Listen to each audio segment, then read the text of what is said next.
ko shakka babu, kamar yadda na faɗa, ni ba zan yi wata magana da ta shafi abin da suka yi magana na ilimi da sauransu ba, sai dai zan yi ishara zuwa ga wasu abubuwa da na gani da idona ko kuma na ji daga wasu 'yan uwa waɗanda suka amintattu ne a gare ni, su kuma abin ya faru a gare su ko kuma a gaban idansu.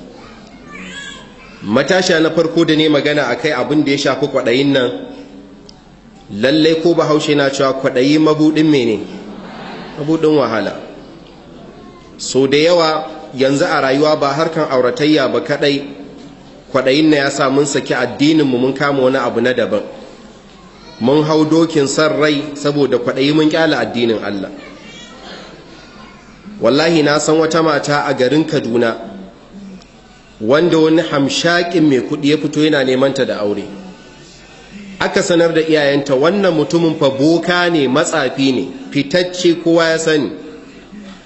Buɗan bakinsu suka ce ana yi mata hasada, baƙin ciki ake maɗiyarsu. Suka rufe ido suka ba da 'yar nan. Shekarunta 1, 2, 3 a gidan miji, ba ta taɓa taka gidan iyayenta ta zo ba. A ƙarshe ya aiko musu da cewa yarinyan ba ta da lafiya, kuma suna garin Kaduna, ita ma tana garin Kaduna, amma ya hana a zo ko duba ta ayi. Daga bisani ya aiko da cewa ta rasu, amma ko gawanta ba su gani ba. Abun ban mamakin shine ba a ɗau tsawon lokaci ba ya ƙara cewa yana son ƙanuwarta da aure a irin wannan yanayi.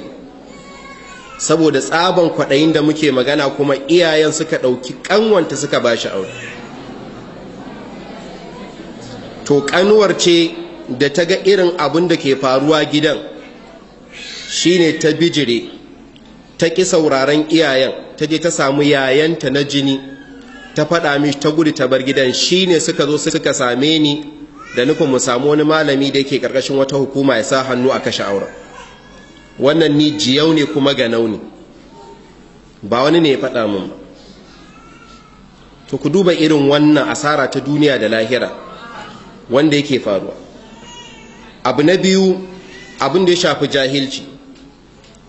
Wannan kam duk wanda ya sa makan shi rigan jahilci, ya sani fa yayi adabo, yayi bai da gidan aljanna, sai in Allah ya sa yana da wata rabo kuma. Amma Annabi sallallahu alaihi wasallam ya nuna mana hanya ɗaya ɗoɗar da take kai mutum zuwa ga gidan aljanna, to neman ilimi yana ciki. Man salaka tariqan yaltamisu fihi ilman sahala Allahu lahu tariqan ila aljanna. To da wannan yasa duk irin wannan wauta da kwashi kwaraf da yake faruwa a